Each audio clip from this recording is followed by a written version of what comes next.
j'ai connu des moments de galère, frère. Des galères. Comme tous les hommes. Des galères.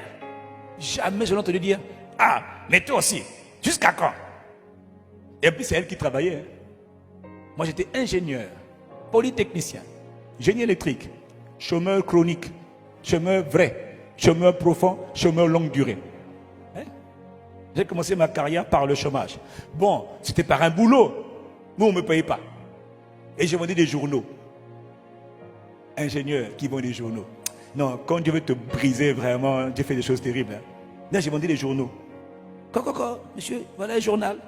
Ah, prenez. Non, je ne prends pas. Eh ben, prenez un public reportage. Non. Ah, mais je vais vivre comment? Frère, j'ai bossé 2 ans, on ne me payait pas. 2 ans sans être payé. La galère, c'est cette femme qui pourvoyait à la maison. Mais jamais elle m'a tapé dessus. Et quand je l'entendais prier, je faisais que pleurer. Seigneur, fortifie-le. Seigneur, soutiens-le. Seigneur, relève-le. Je sais que tu vas faire. J'ai confiance en toi. Seigneur, j'ai dit, moi j'ai entendu prier. Moi-même, j'allais me cacher tellement j'avais honte. Bon, est-ce qu'on peut dire la vérité? Hein? Les gens, ils voient la pasteur Yves aujourd'hui, pasteur Yves. Mon ami, tu sais d'où je viens? Ah. Dieu ne lève pas ce qui n'a pas brisé. Ça n'existe pas. Dieu n'élève pas ce qui n'a pas brisé. Dieu n'élèvera pas ce que lui-même n'a pas brisé. Si tu passes par des temps où tu es brisé, bénis Dieu. C'est une école. C'est une école. Je la voyais prier.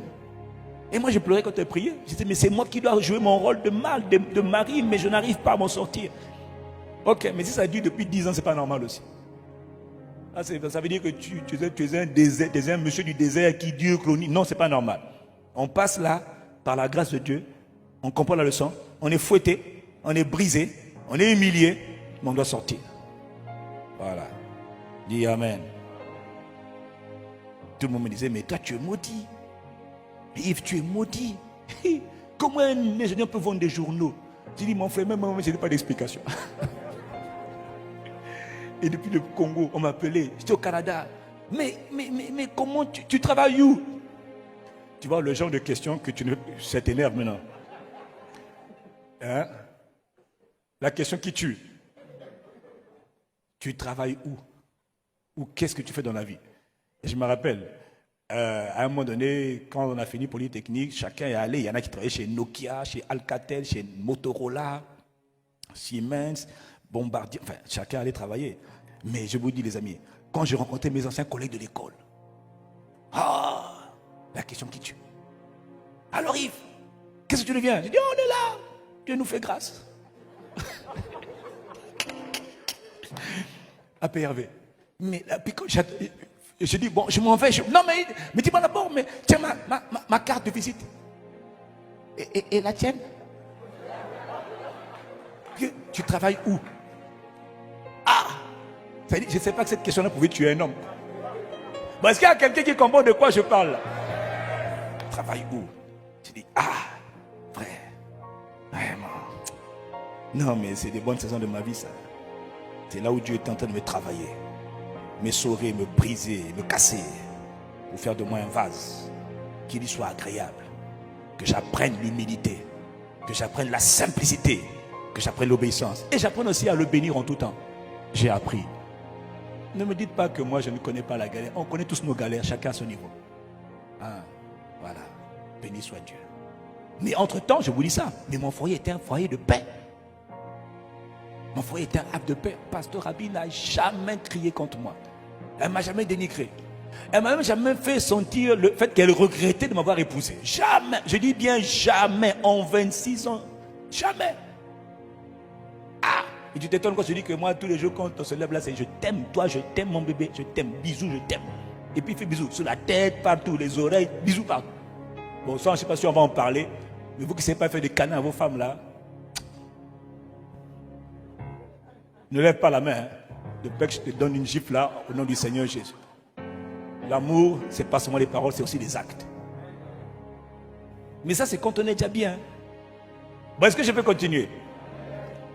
Si tu ne fais pas des câlins à ta femme, apprends à faire des câlins. Dis Amen. Si tu suis mon exemple, tu ne vas pas échouer. Tu ne vas pas échouer. Parce que je suis passé par des situations bizarres. Et elle aussi, elle est passée par des situations bizarres. Donc, elle a été mise à l'épreuve. Hein, en supportant pendant 2 ans, presque 2 ans, un homme qui était au chômage, sans murmure, sans critique, sans amertume, sans regret, mais toujours en train de prier.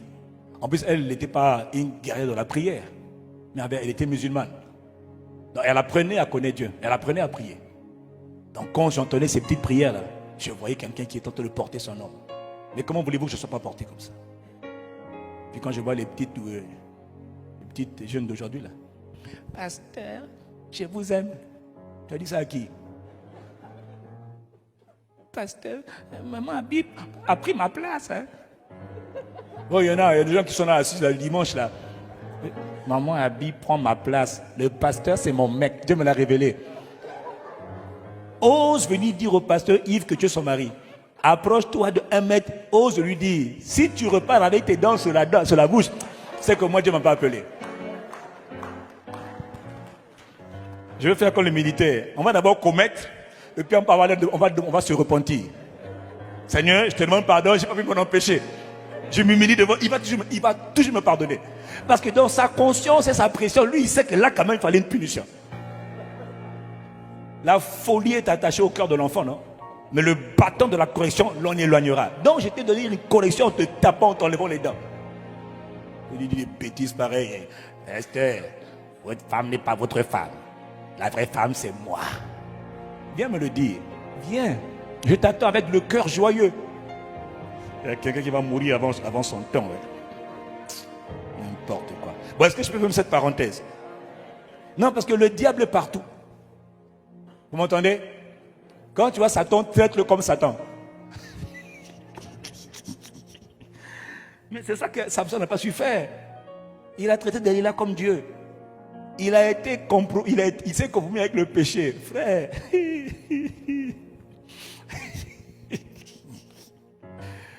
Ah, Seigneur, miséricorde. Hier soir, je vous disais, non, il y a une dame qui me voit là. Pasteur, je sais que vous n'allez pas aimer ce que je vais vous dire. Je dis, ah bon? Moi, pasteur, j'ai une confession à vous faire, je ne peux plus me retenir. Je dis, oui, je t'écoute. Pasteur, je sais que vous n'aimez pas ça. Je dis, ah, si tu sais que je n'aime pas ça, tu as intérêt à surveiller ton langage. Mais je dois vous le dire, je dois me décharger, je dois le dire, je me lance. Oui, lance-toi. Pasteur, je vous aime. Je suis amoureuse de vous. Il dit, dégage.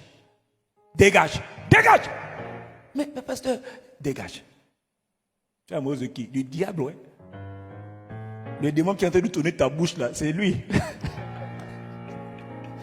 Non, on va dire ça au pasteur Josh, si tu veux, lui, toi, tu vas t'essayer. Non, c'est un exemple. Non, mais si tu veux l'écouter, toi, tu vas écouter. Non, il y a des choses qu'on ne fait pas chez moi. Mais, pasteur Josh, toi, tu vas dire, je t'écoute ou tu vas dire... Non, j'ai pas envie de l'écouter. Non, chacun doit parler pour lui. Hein. Est-ce qu'il y a un frère qui veut dire, oui, je t'écoute quand même? Toi, tu vas dire, je t'écoute, ma soeur, parle-moi. Confie-toi. Livre tes pensées, ton cœur. Qu'est-ce que ton cœur ressent? Pasteur, mon âme.